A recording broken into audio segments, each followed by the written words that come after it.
낡은 간판이 위태롭게 매달린 만물 수리점의 작은 창문 너머로 김도준 하십세의 그림자가 드리워져 있었다. 그는 한국에서 태어나고 자랐지만 아버지가 아프리카계 미국인이었고 어머니는 한국인이었다. 그의 피부색은 그가 한국 사회에서 보이지 않는 벽에 부딪히게 하는 다름의 표식이었다. 그의 삶은 이 작고 허름한 가게 안에서 조용히 흘러갔다.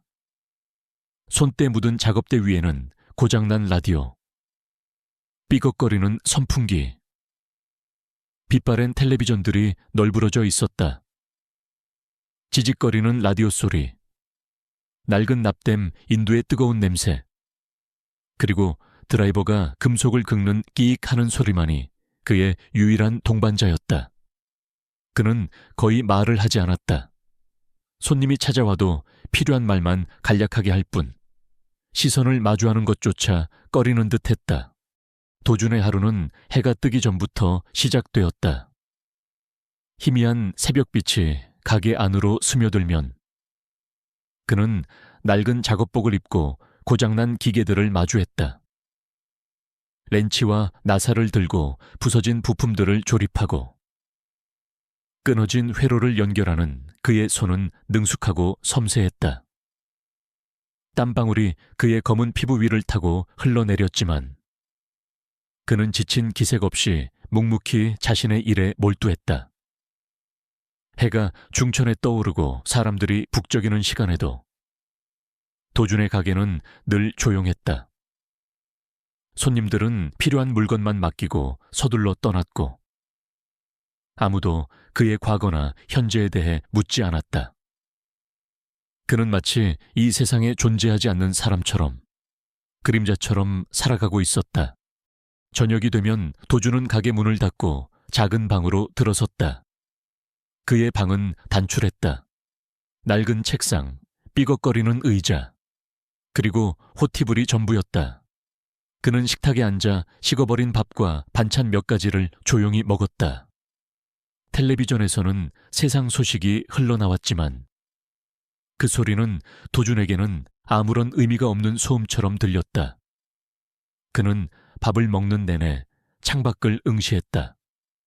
멀리서 들려오는 도시의 소음, 희미하게 빛나는 건물들의 불빛, 그 모든 것이 그에게는 닿을 수 없는 다른 세상의 풍경이었다.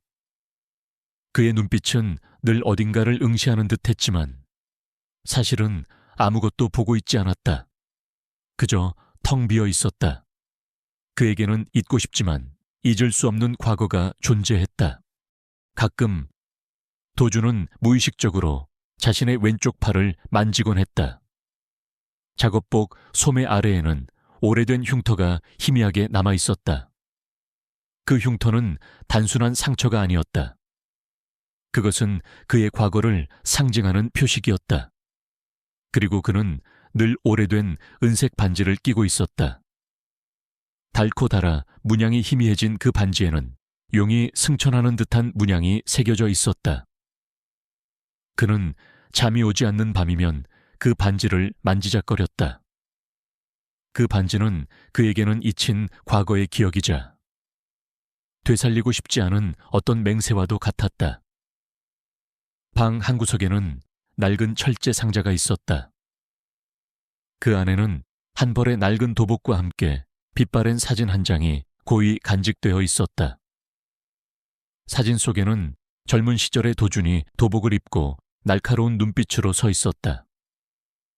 그의 자세는 흐트러짐 없이 완벽했고 그의 눈빛은 지금의 도준과는 비교할 수 없을 정도로 강렬하고 자신감에 넘쳤다. 그는 한때 흑룡이라고 불리던 전설적인 무술 고수였다. 도준은 늘 사람들로부터 거리를 두었지만 그의 마음속에는 따뜻한 연민이 있었다. 가게 뒤편 좁은 골목에는 늘 상처 입은 길고양이 한 마리가 어슬렁거렸다. 녀석은 다리 한쪽을 절고 있었고 털은 엉망이었다. 도준은 매일 밤 자신의 몫으로 남겨둔 생선 몇 조각을 녀석에게 가져다 주었다. 고양이는 처음에는 경계했지만 이내 도준의 진심을 알아차린 듯 그의 발치에 몸을 비볐다. 도주는 조용히 고양이의 상처를 치료해 주었고 녀석에게 검은 그림자라는 뜻의 그림자라고 이름을 지어주었다. 그림자는 그 후로 도준의 유일한 친구이자 말없는 동반자가 되었다. 그는 비록 세상으로부터 외면당했지만 그림자를 통해 작은 위로와 온기를 느꼈다. 어느 날 밤 세찬 비바람이 몰아치던 때였다. 도준은 가게 문을 닫고 있었다. 그때 골목 어귀에서 낑낑거리는 소리가 들렸다. 그는 고개를 돌렸다. 낡은 담장 아래 홀로 비를 맞고 있는 노파가 보였다. 그녀는 다리를 절뚝이며 힘겹게 몸을 일으키려 애쓰고 있었다. 박할머니, 동네의 오랜 주민이자 도준의 가게 옆에 작은 잡화점을 운영하는 할머니였다. 그녀는 평소에도 도준에게 따뜻한 미소를 건네곤 했다. 도준은 망설이지 않았다. 그는 우산을 챙겨 들고 박할머니에게 달려갔다. 박할머니는 비에 젖은 채 쓰러지기 일보 직전이었다. 도준은 할머니를 부축해 일으켰다. 할머니, 괜찮으세요? 그의 목소리는 낮았지만 그 속에는 진심 어린 걱정이 담겨 있었다. 박할머니는 고개를 끄덕였지만 얼굴은 새파랗게 질려 있었다. 도준은 할머니를 업고 자신의 가게 안으로 들어왔다. 할머니는 몸을 벌벌 떨고 있었다. 그는 따뜻한 차를 끓여 할머니에게 건넸고 낡은 수건으로 할머니의 젖은 머리카락을 닦아주었다. 그리고 상처난 할머니의 무릎을 조심스럽게 치료해 주었다. 할머니는 도준의 손길에 고마움을 느꼈다. 그날 밤 박할머니는 도준의 가게에서 몸을 녹였고 이튿날 아침 건강하게 집으로 돌아갈 수 있었다. 박할머니는 그 후로 도준을 볼 때마다 깊은 신뢰를 보였다. 자네는 참 좋은 사람이여. 겉만 보고는 알 수 없는 진국이지. 그녀의 칭찬은 도준에게는 익숙지 않은 것이었지만 그의 마음 한구석에 작은 온기를 불어넣었다. 도준은 자신의 삶이 이렇게 조용하고 평화롭게 흘러갈 것이라고 생각했다. 과거는 과거일 뿐 더 이상 그를 쫓아오지 않을 것이라고 믿었다. 하지만 그의 평화로운 그림자 같은 삶은 머지않아 예상치 못한 폭풍우에 휘말리게 될 것이었다. 그리고 그 폭풍우는 그의 잠들어 있던 진짜 모습을 깨우게 될 터였다.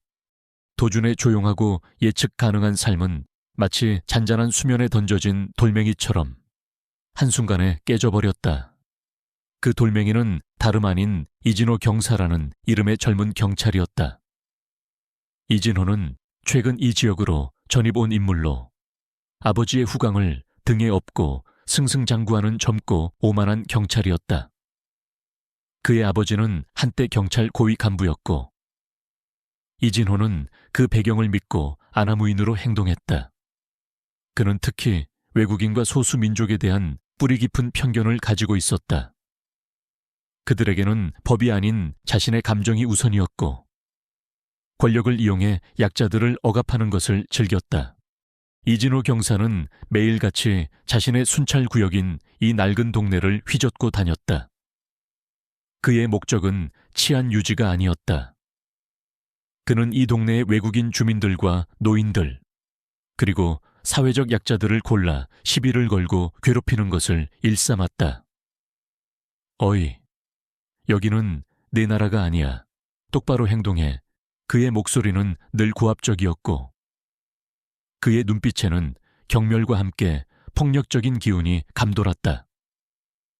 동네 사람들은 이진호와 그의 부하들이 나타나면 약속이라도 한 듯 발걸음을 재촉하거나 아예 골목길을 피해 돌아갔다. 어느 날 오후 도준의 옆집에 사는 박할머니의 잡화점에서 소란이 일었다.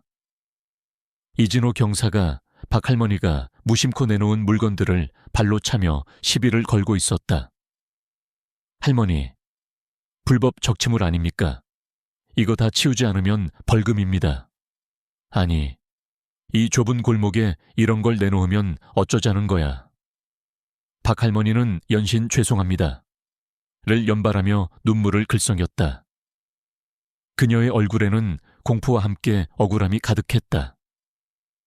이진호는 비열하게 웃으며 박 할머니의 가게 안으로 들어서더니 진열된 물건들을 일부러 넘어뜨렸다. 유리병들이 깨지는 소리가 쨍그랑 하고 울려 퍼졌다. 도주는 가게 안에서 이 모든 소리를 듣고 있었다. 그의 손에 들려있던 납땜 인두가 미세하게 떨렸다. 그의 심장은 격렬하게 요동쳤다. 예전 같았으면 그는 모른 척 자신의 일에만 집중했을 것이다. 세상사에 개입하는 것은 그에게 너무나도 익숙지 않은 일이었다. 그는 과거에 어떤 아픔 때문에 철저히 세상을 등지고 살아왔다. 하지만 지금 그의 마음속 깊은 곳에서는 잊고 지냈던 어떤 감정이 꿈틀거렸다. 그것은 분노였다. 그리고 동시에 약자를 보호해야 한다는 강렬한 충동이었다. 그의 뇌리에는 한때 스승에게 들었던 말이 맴돌았다. 무술은 남에게 과시하는 것이 아니라 약한 자를 지키기 위해 존재한다. 도주는 잠시 망설였다. 그의 삶은 오랫동안 평화로웠다. 하지만 그 평화는 침묵과 순종으로 얻어진 것이었다. 이대로 계속 침묵한다면 이진호는 이 동네를 완전히 자신의 소나귀에 넣을 것이고 박 할머니와 같은 약자들은 영원히 고통받을 터였다. 그는 주먹을 꽉 쥐었다. 뼈마디가 우득거리는 소리가 들리는 듯했다. 결국 이진호 경사는 박 할머니의 가게 문을 걷어찼다. 낡은 나무 문이 찢어지는 소리가 골목에 울려 퍼졌다. 할머니, 다음번에는 아예 가게 문짝을 떼어버릴 테니 그리 아세요. 그는 그렇게 으름장을 놓고는 부하들과 함께 사라졌다. 박 할머니는 주저앉아 흐느꼈다. 도주는 조용히 가게 문을 열고 나왔다. 박 할머니는 여전히 울고 있었다. 도주는 그녀의 곁으로 다가가 조용히 어깨를 두드렸다. 할머니, 괜찮으세요? 박 할머니는 고개를 들고 도준을 바라보았다. 그녀의 눈에는 절망감이 가득했다. 이진호의 행패는 날이 갈수록 심해졌다. 그는 매일 밤 순찰을 핑계로 동네를 돌며 외국인 주민들에게 신분증 검사를 강요하고 조금이라도 불응하는 기미를 보이면 폭력을 휘둘렀다.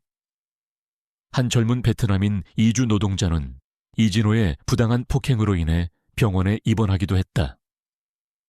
이진호는 동네 사람들에게 만물 수리점의 도준이 위험한 사람이며 불법 체류자와 어울린다는 헛소문을 퍼뜨렸다. 그는 도준의 가게 문 앞에 매일같이 담배꽁초를 버리고 심지어는 영업을 방해하기 위해 일부러 차량을 주차해 놓기도 했다. 도준은 이 모든 것을 묵묵히 견뎠다. 그의 가게를 찾는 손님들의 발길은 점점 줄어들었다. 이웃들은 그에게 말 거는 것을 꺼렸고 그의 가게 앞을 지날 때면 고개를 숙이고 서둘러 지나갔다. 도주는 다시 고립되었다. 하지만 이제 그는 이전처럼 무기력하지 않았다. 그의 마음속에서는 뜨거운 불꽃이 타오르고 있었다. 그것은 정의를 향한 갈망이자 자신의 정체성을 되찾으려는 강렬한 의지였다. 어느 날 오후, 이진호 경사가 직접 도준의 가게 안으로 들어왔다. 그는 도준의 작업대 위를 손가락으로 훑더니 먼지를 확인하는 척하며 비웃었다. 어이, 깜둥이, 가게 관리 좀 잘해라. 이렇게 지저분하면 동네 미관을 해치지 않겠어. 그리고 네가 한국에서 뭘 하는지 내가 모를 줄 알아. 불법적인 일은 절대 용납 못한다. 내 고향으로 돌아갈 준비나 해. 그는 그렇게 말하며 도준의 어깨를 발로 걷어찼다. 도준은 휘청거렸지만 쓰러지지 않았다. 그의 눈빛은 흔들림 없었다. 그의 손에 들려있던 낡은 은색 반지가 그의 땀으로 번뜩였다. 이진호는 도준의 굳건한 태도에 더욱 화가 치밀었다. 그는 다시 한번 도준의 가슴을 발로 강하게 걷어찼다. 도준은 이를 악물었다. 그의 몸은 비록 말랐지만 그의 발은 땅에 뿌리내린 나무처럼 흔들림 없었다. 그는 이진호의 발길질을 막지도 피하지도 않았다. 그저 묵묵히 버텨냈다.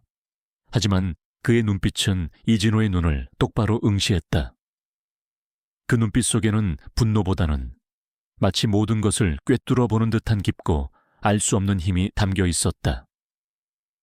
이진호는 순간적으로 섬뜩함을 느꼈다.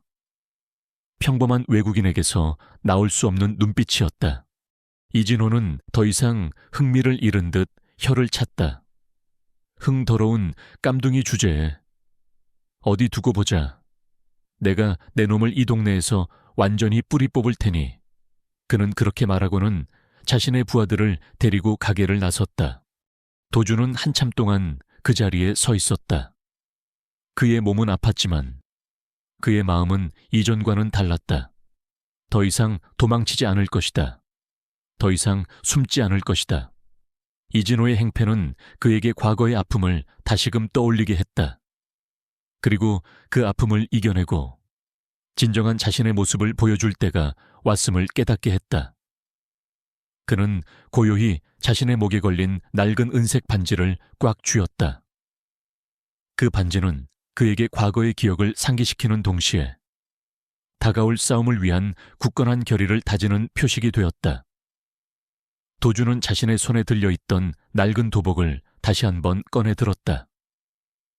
오랜 시간 봉인되어 있던 그의 진정한 힘이 깨어날 때가 온 것이다. 이진호 경사가 가게를 나선 후에도 도준은 한참을 그 자리에 서 있었다. 그의 어깨는 묵직했고 가슴에는 뜨거운 불덩이가 솟아오르는 듯했다.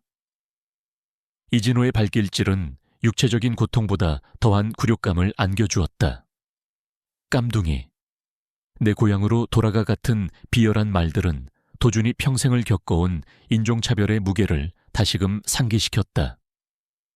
그는 자신의 손목에 감춰진 흉터를 무의식적으로 만졌다. 그리고 옷장 깊숙이 넣어두었던 낡은 도복과 빛바랜 사진 속에 젊은 자신을 떠올렸다. 흥룡이라고 불리던 시절의 자신. 그는 도망쳐왔지만 이제 더 이상 피할 곳이 없다는 것을 직감했다. 다음 날 오후 박할머니의 잡화점 앞에는 또다시 이진호와 그의 부하들이 나타났다. 이진호는 박할머니가 가게 앞에 내놓은 작은 화분을 발로 차 깨뜨렸다. 할머니, 미관 해치는 거 치우라고 했죠. 이걸로 경고 끝입니다. 다음번엔 가게를 엎어버릴 겁니다. 그의 목소리는 동네 전체에 울려 퍼졌다. 박할머니는 겁에 질려 아무 말도 하지 못했다. 도준은 만물 수리점 문틈으로 이 모든 광경을 지켜보고 있었다. 그의 심장이 격렬하게 요동쳤다.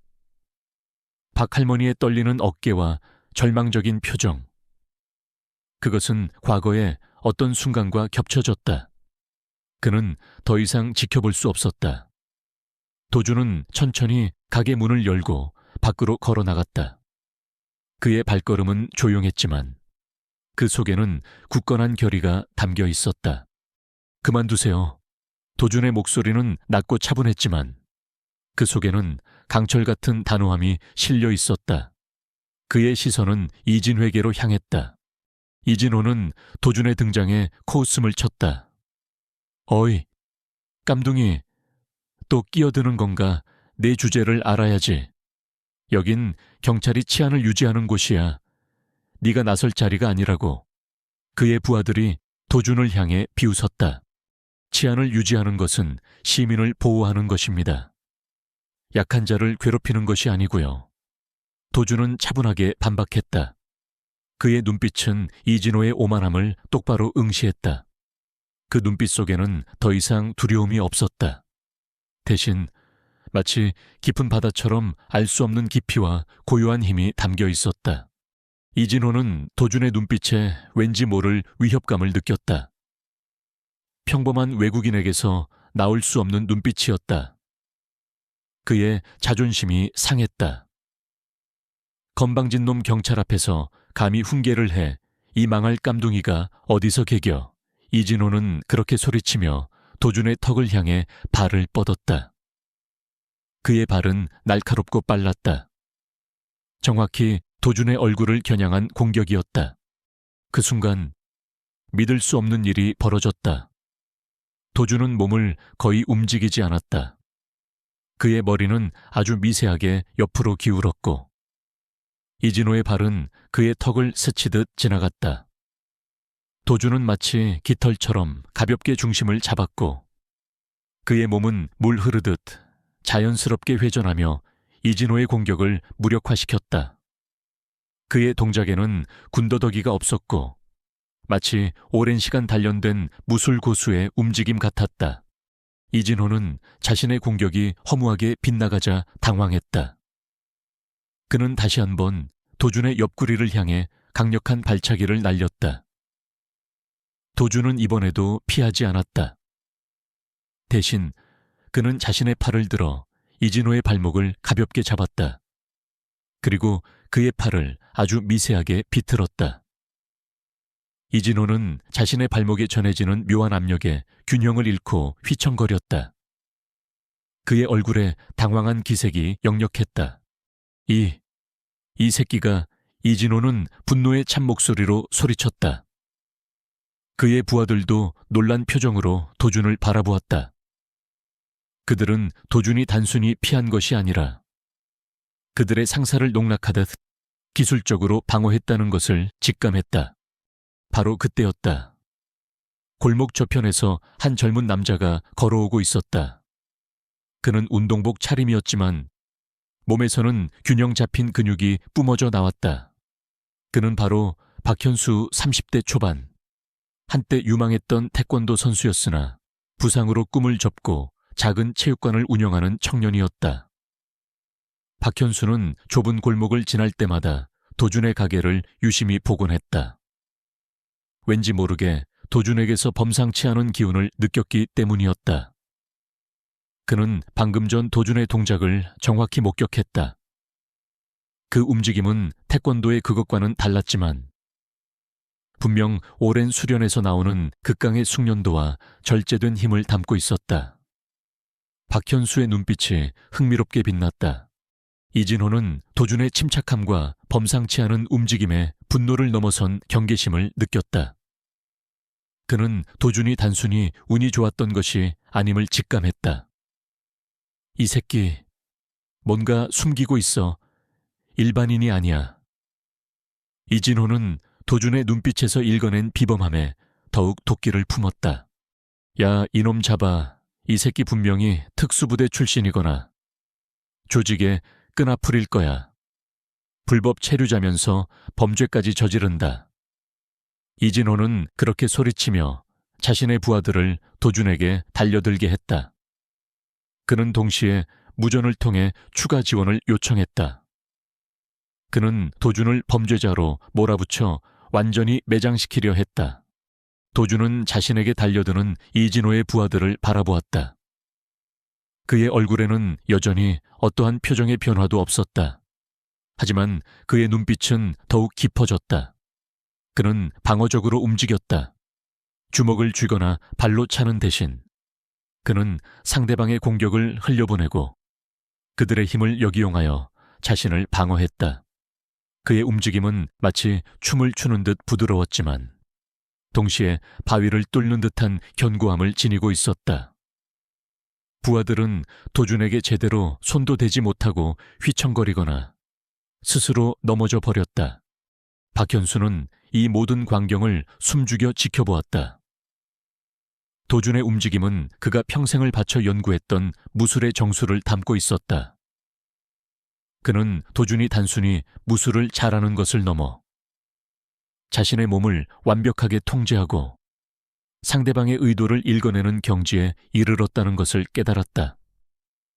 박현수는 도준이 바로 전설로만 전해지던 흥룡권, 최계승자라는 것을 직감했다. 흑룡권은 수십 년 전 한 무술 고수가 창시한 비전의 무술로, 실전에서는 거의 사용되지 않지만 그 절제된 움직임과 정신적인 수양이 극한에 달한 무술로 알려져 있었다. 박현수는 자신의 휴대폰을 꺼내 이 모든 장면을 몰래 촬영하기 시작했다. 그는 이 진실을 밝혀내야 한다고 생각했다.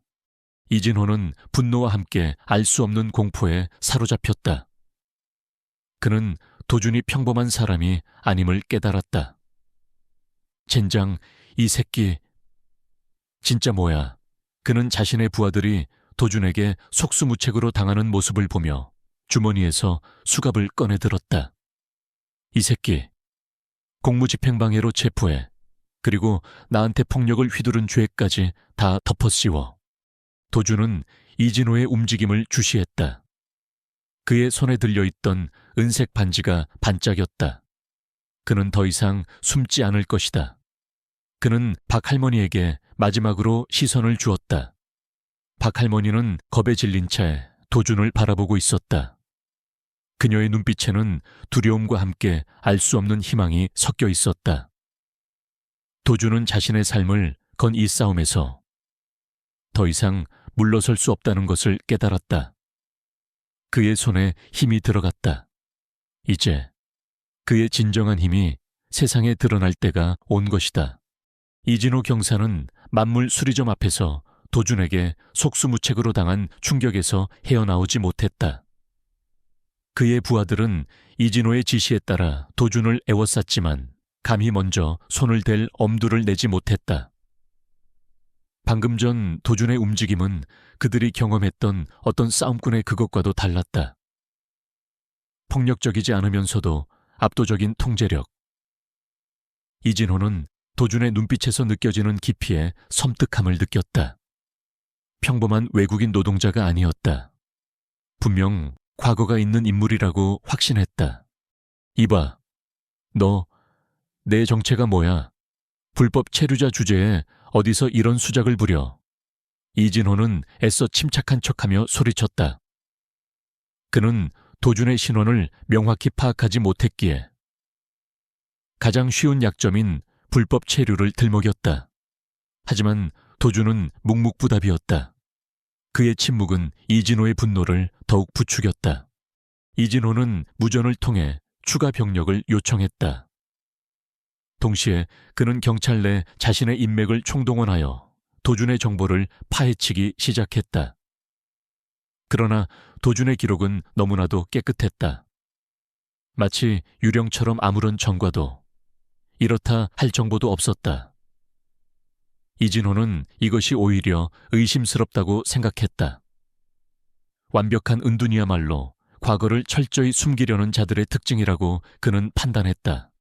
그는 도준을 완전히 고립시키기 위해 더욱 악랄한 계획을 세웠다. 그는 동네 주민들 사이에서 도준에 대한 헛소문을 퍼뜨렸다. 저 만물 수리점 김씨가 사실은 범죄 조직과 연루되어 있다더라. 얼마 전 터진 절도 사건도 저 사람 소행이래. 경찰을 폭행하고 저항했다는군. 위험한 놈이야.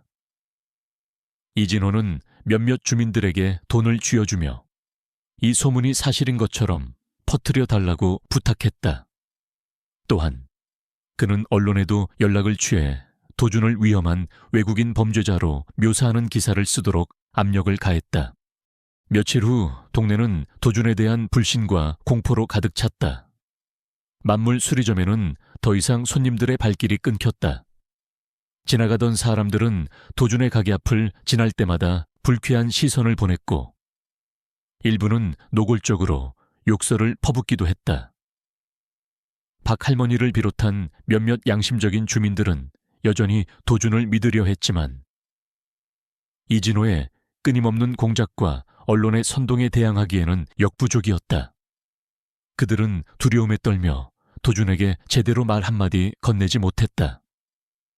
도준은 다시 한번 세상으로부터 철저히 고립되었다. 하지만 도준은 무너지지 않았다. 그는 조용히 자신의 가게 안에 앉아 이 모든 상황을 묵묵히 견뎌냈다. 그의 옆에는 그림자처럼 고양이 그림자가 앉아 있었다. 그림자는 도준의 불안감을 알아차린 듯 가끔씩 그의 손을 핥아주곤 했다. 도준은 마음을 다잡았다. 이진호의 목적은 자신을 이 동네에서 쫓아내는 것이었다. 그리고 그는 자신의 존재를 부정하려 했다. 도준은 자신의 과거를 다시 되새겼다. 한때 흑룡으로 불리며 수많은 사람들을 가르치고 보호했던 시절. 그는 그 힘을 개인적인 욕망을 위해 사용하지 않겠다고 맹세했지만 지금은 약자를 보호하기 위해 그리고 자신의 존엄을 지키기 위해 싸워야 할 때였다.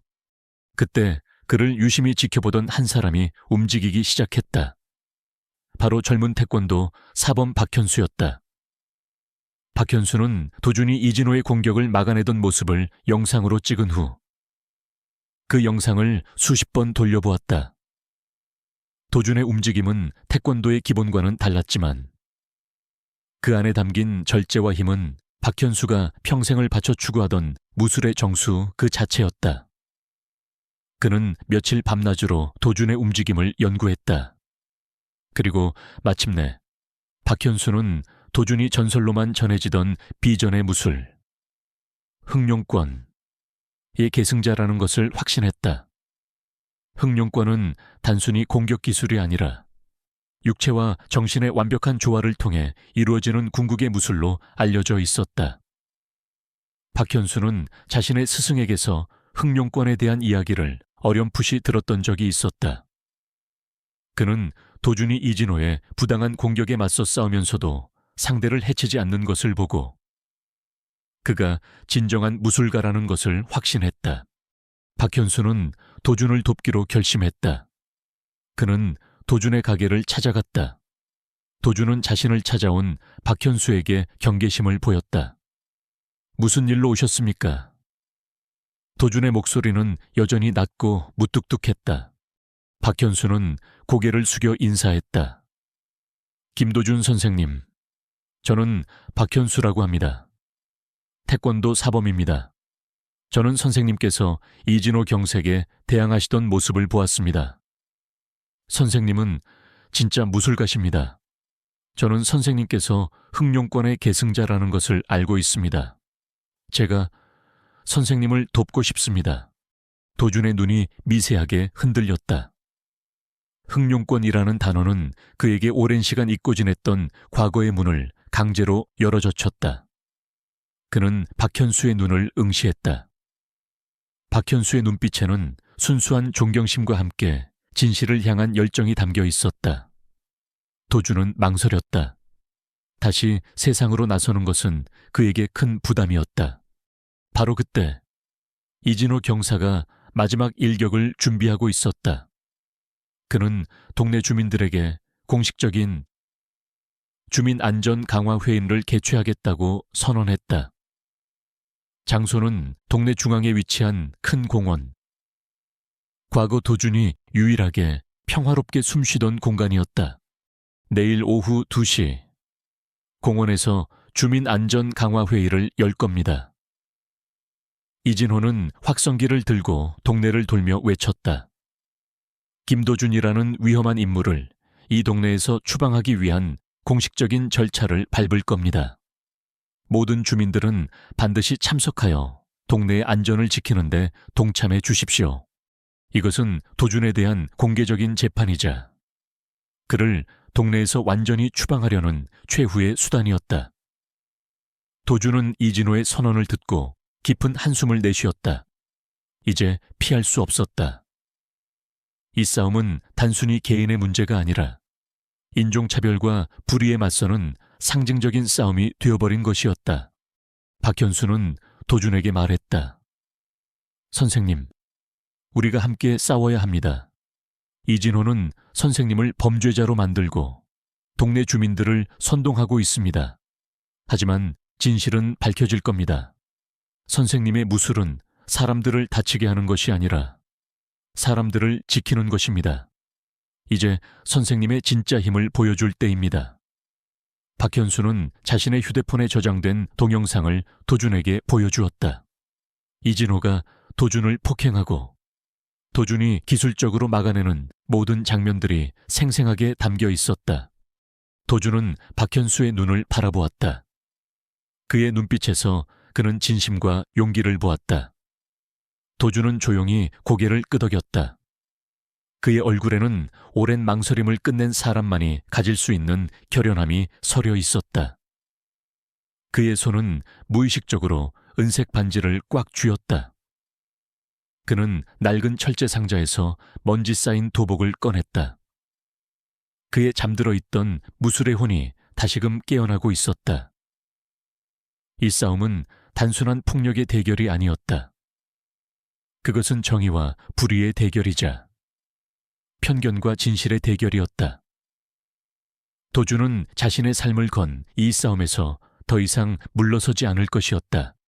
이진호 경사가 주도하는 주민 안전 강화 회의는 동네 중앙공원에서 열렸다. 싸늘한 가을 바람이 불어왔지만 공원에는 팽팽한 긴장감이 감돌았다. 동네 주민들이 삼삼오오 모여들었지만 그들의 얼굴에는 이진호에 대한 두려움과 김도준에 대한 의심이 뒤섞여 있었다. 이진호는 확성기를 들고 연단에 섰다. 그의 옆에는 그가 매수했거나 겁을 주어 거짓 증언을 하도록 만든 몇몇 주민들이 서 있었다. 그들은 도준을 위험한 불법 체류자이자 동네 질서를 해치는 범죄자로 몰아붙였다. 여러분, 우리는 더 이상 이 위험한 자를 이 동네에 둘 수 없습니다. 이진호의 목소리가 확성기를 통해 공원에 울려 퍼졌다. 김도준은 경찰 공무집행을 방해하고 심지어 경찰을 폭행하기까지 했습니다. 이런 자를 그대로 두면 우리 동네의 안전은 누가 책임집니까? 그는 미리 준비한 조작된 경찰 보고서와 증인들의 거짓 진술을 내밀었다. 주민들의 동요는 더욱 커졌다. 몇몇은 고개를 끄덕였고 몇몇은 도준을 향해 비난의 눈빛을 보냈다. 그들의 눈빛에는 공포와 함께 어쩌면 이번 기회에 도준 같은 이방인을 내쫓고 싶은 뿌리 깊은 편견이 섞여 있었다. 박 할머니는 맨 앞줄에 앉아 눈물을 글썽이며 도준을 바라보았다. 그녀의 얼굴에는 미안함과 함께 무기력함이 가득했다. 바로 그때 공원 입구에서 김도준이 나타났다. 그는 늘 입던 낡은 작업복 대신 검은색 도복을 단정하게 차려입고 있었다. 도복은 그의 마른 몸에 딱 맞았고 그의 존재는 마치 오랜 잠에서 깨어난 맹수처럼 강렬한 아우라를 뿜어냈다. 그의 뒤에는 젊은 태권도 사범 박현수가 굳건히 서 있었다. 박현수의 손에는 휴대폰이 들려 있었다. 이진호는 도복 차림의 도준을 보고 비웃었다. 오, 이게 누군가 할리우드 영화라도 찍으러 오셨나 경찰에게 개기더니 이제 하다하다 코스프레까지 하는군. 그의 부하들이 깔깔거렸다. 도준은 이진호의 조롱에 반응하지 않았다. 그는 천천히 연단 앞으로 걸어 나갔다. 그의 발걸음은 조용했지만 그 속에는 어떠한 흔들림도 없었다. 그는 이진호 앞에 섰다. 나는 불법 체류자도 범죄자도 아니다. 도준의 목소리는 낮았지만 또렷하고 단호했다. 나는 이 동네에서 25년 동안 살았고 누구에게도 피해를 주지 않았다. 오히려 이 자리에 있는 당신이야말로 권력을 남용하고 무고한 시민들을 괴롭히는 진짜 범죄자다. 도준의 말에 이진호의 얼굴이 붉어졌다. 이 새끼가 끝까지 발악하는군야. 당장 저놈 끌어내. 그는 자신의 부하들에게 명령했다. 부하들은 도준에게 달려들었다. 이진호는 자신이 직접 도준을 제압하겠다며 앞으로 나섰다. 그는 도준의 얼굴을 향해 주먹을 날렸다. 그 순간 숨막히는 정적이 흘렀다. 도준은 미동도 하지 않았다. 이진호의 주먹이 그의 얼굴에 닿기 직전 도준의 몸이 아주 미세하게 옆으로 틀어졌다. 이진호의 주먹은 허공을 갈랐다. 이어서 이진호는 도준의 명치를 향해 발차기를 날렸다. 도준은 자신의 팔을 가볍게 들어 올렸다. 그의 팔은 이진호의 발목을 스치듯 막아냈고, 이진호는 자신의 공격이 허무하게 무력화되자 균형을 잃고 휘청거렸다. 도준의 움직임은 믿을 수 없을 정도로 부드러웠다. 마치 물 흐르듯 유연했지만 그 속에는 강철 같은 견고함이 숨겨져 있었다. 그는 상대방의 공격을 흘려보내고 그들의 힘을 역이용하여 자신을 방어했다. 주먹을 쥐거나 발로 차는 대신 그는 상대방의 움직임을 통제하고 그들의 의도를 무력화시키는 데 집중했다. 이진호의 부하들이 달려들었지만 도준은 그들을 한 명씩 마치 춤을 추듯 우아하게 제압했다. 그의 몸은 이리저리 움직였지만 그의 발은 단 한 번도 땅에서 떨어지지 않았다. 그는 상대방의 팔을 가볍게 비틀어 무기를 떨어뜨리게 했고 상대방의 다리를 살짝 걸어 넘어뜨렸다. 그 어떤 움직임에서도 불필요한 힘이나 과시가 없었다. 그것은 단순한 싸움이 아니었다. 그것은 마치 한편의 우아한 무술 공연 같았다. 이진호는 분노와 공포에 질려 눈이 뒤집혔다. 그는 허리춤에서 권총을 꺼내들었다. 이 망할 놈 내 놈을 죽여버릴 거야. 그는 총구를 도준에게 겨눴다. 하지만 도준은 이미 그 움직임을 읽고 있었다. 그의 몸이 찰나의 순간에 움직였고 이진호의 손에서 권총이 허무하게 빠져나갔다. 도준은 권총을 잡지도 사용하지도 않았다. 그는 권총을 조용히 바닥에 내려놓았다. 그리고 이진호의 멱살을 잡았다. 그의 눈빛은 얼음처럼 차가웠다. 도준은 이진호의 눈을 똑바로 응시하며 완벽한 한국어로 나직이 말했다. 네가 사용하는 것은 폭력일 뿐이다. 진정한 힘은 절제에서 나온다. 그의 목소리는 공원 전체에 울려 퍼졌다. 이진호는 도준의 눈빛과 목소리에서 느껴지는 압도적인 기운에 몸을 벌벌 떨었다. 그는 도준의 소나기 안에서 완전히 무력해졌다. 그는 직감했다. 이 남자는 단순한 무술 고수가 아니었다. 그는 전설 속에서나 존재하던 흑룡리였다. 공원 안의 주민들은 경악을 금치 못했다. 그들은 숨죽여 이 모든 광경을 지켜보고 있었다. 그들의 눈빛은 의심에서 놀라움으로 그리고 마침내 경외심으로 바뀌었다. 이진호의 부하들이 도준에게 속수무책으로 당하고 심지어 권총까지 빼앗기는 모습을 보며 그들은 혼란스러워했다. 그때 박현수가 앞으로 나섰다. 여러분, 김도준 선생님은 이진호 경사가 말하는 그런 위험한 사람이 아닙니다. 이진호 경사야말로 권력을 남용하고 무고한 시민들을 괴롭힌 진짜 범죄자입니다. 박현수는 자신의 휴대폰을 들어 올렸다. 화면에는 이진호가 도준을 폭행하고 도준이 방어적으로 움직이던 모든 장면이 생생하게 재생되고 있었다. 그리고 이진호가 주민들을 선동하고 거짓말을 하던 녹취록까지 박현수는 모든 것을 공개했다. 이진호 경사는 그동안 동네 주민들을 선동하고 김도준 선생님을 음해했습니다. 그리고 그는 자신에게 대항하는 모든 이들을 경찰의 권력을 이용해 짓밟으려 했습니다. 이 모든 증거가 공개되자 공원 안의 주민들은 분노에 휩싸였다. 그들은 이진호에게 야유를 퍼부었다. 이진호는 얼굴이 새파랗게 질려 몸을 떨었다.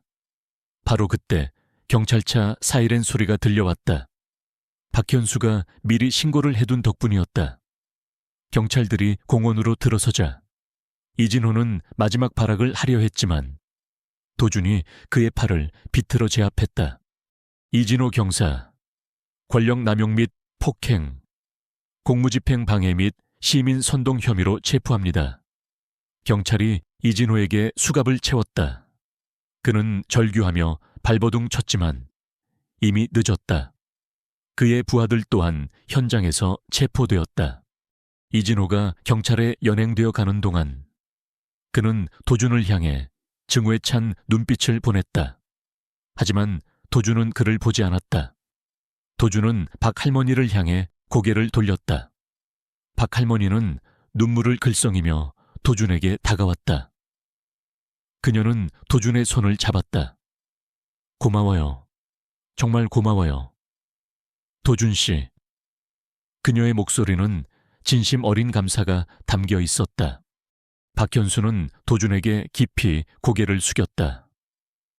선생님, 정말 대단하십니다. 선생님은 진정한 무술 고수이십니다. 흥룡이었습니다. 그의 목소리에는 존경심이 가득했다. 도준은 조용히 미소 지었다. 그의 얼굴에는 오랜 시간 숨겨왔던 진정한 자신을 되찾은 듯한 평온함이 깃들어 있었다. 공원 안의 주민들은 도준을 향해 박수를 보냈다. 그들의 박수 소리는 단순한 환호가 아니었다. 그것은 편견을 넘어선 존경과 진실을 향한 찬사였다.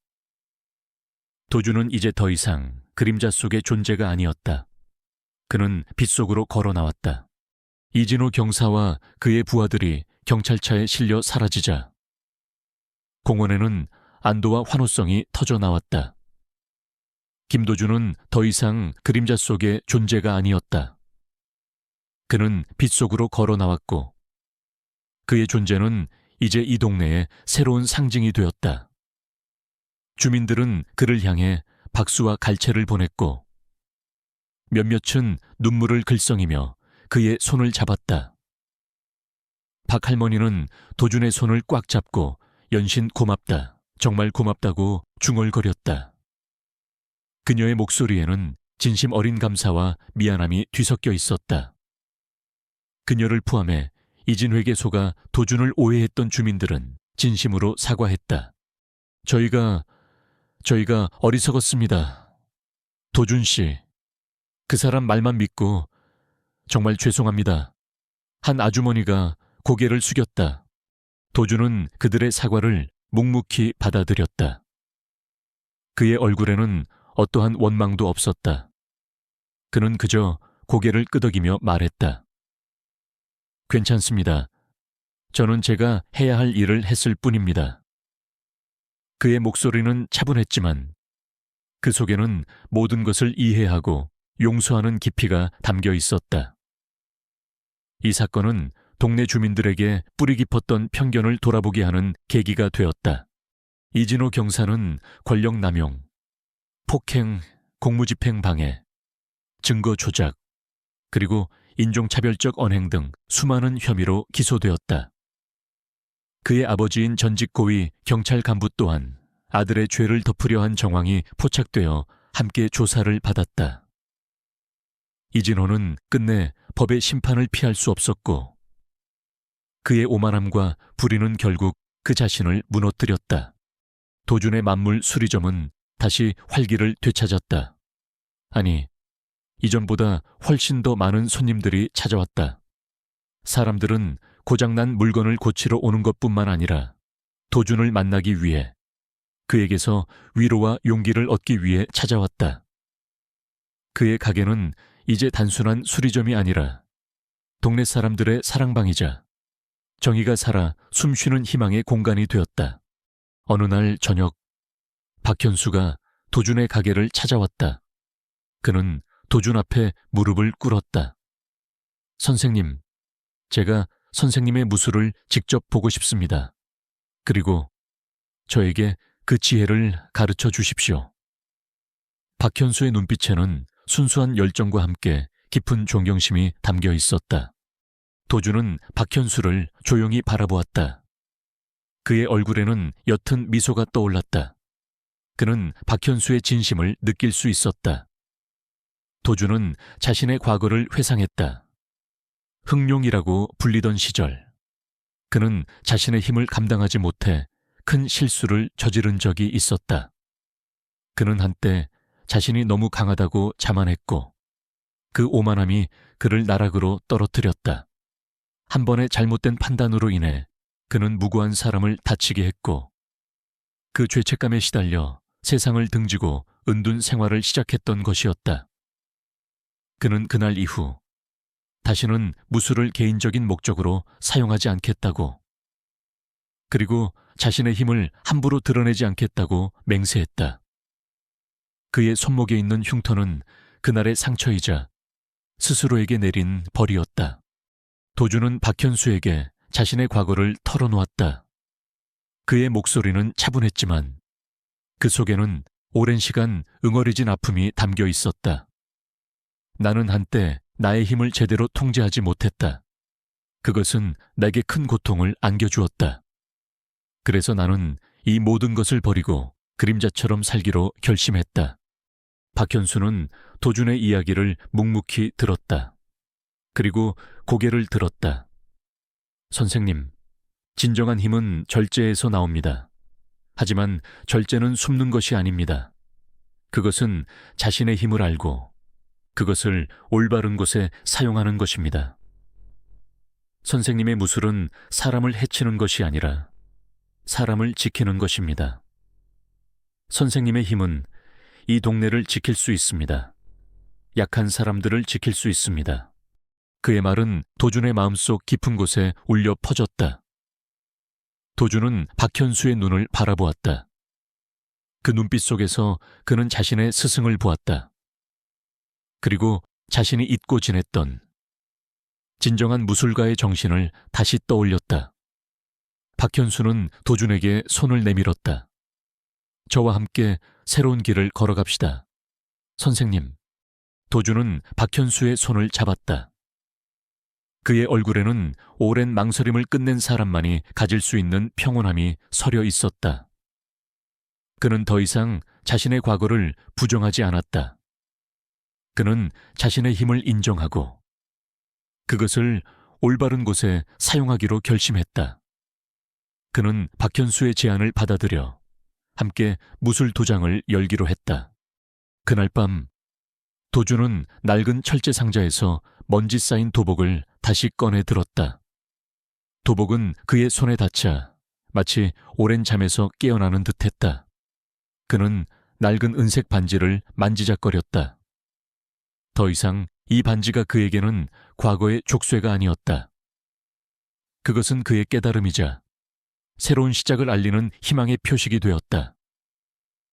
검은 고양이 그림자는 도준의 발치에서 새근새근 잠들어 있었다. 마치 그의 새로운 시작을 축복하는 듯했다. 도준은 이제 더 이상 세상으로부터 고립되지 않았다. 그는 자신의 진정한 모습을 찾아냈고 그것을 통해 다른 사람들에게 희망을 줄 수 있게 되었다.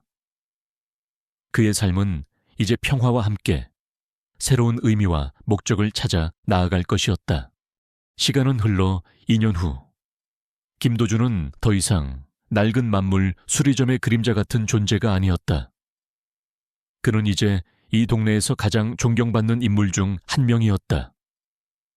박현수와 함께 문을 연 흑룡 무도관들은 동네 중앙공원 옆에 자리 잡고 있었다. 한때 이진호 경사가 도준을 공개적으로 모욕하려 했던 그 장소였다. 이제 그곳은 아이들의 활기찬 기합소리와 웃음소리로 가득했다. 무도관은 단순한 격투 기술을 가르치는 곳이 아니었다. 도준은 이곳에서 자신의 삶을 통해 얻은 지혜와 철학을 학생들에게 전수했다. 매일 오후 도복을 입은 아이들이 무도관으로 모여들었다. 피부색도 나라도 다른 다양한 배경을 가진 아이들이었다. 도준은 그들에게 흑룡권의 기본 자세를 가르쳤다. 그의 움직임은 여전히 유연하고 절제되어 있었다. 그는 아이들에게 단순히 주먹과 발로 상대를 제압하는 방법을 가르치지 않았다. 대신 그는 절제, 존중, 그리고 용기의 중요성을 강조했다. 진정한 힘은 강한 주먹에서 나오는 것이 아니다. 그것은 자신의 감정을 다스리고 약한 자를 보호하며 불의에 맞서는 용기에서 나오는 것이다. 그의 가르침은 아이들의 마음속에 깊이 새겨졌다.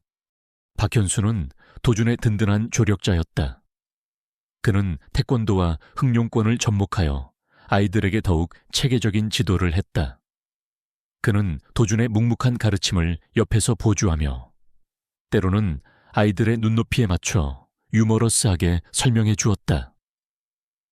박현수 역시 도준을 통해 진정한 무술의 정신을 깨달았고 이제 그는 자신의 스승을 누구보다 존경했다. 무도관은 지역 사회의 중요한 구심점이 되었다. 도준은 무도관에서 정기적으로 화합의 밤을 열었다. 동네 주민들이 모두 모여 각자의 음식을 가져와 나눠 먹고 이야기를 나누는 자리였다. 한국인 주민들과 외국인 주민들이 어울려 웃고 떠들었다.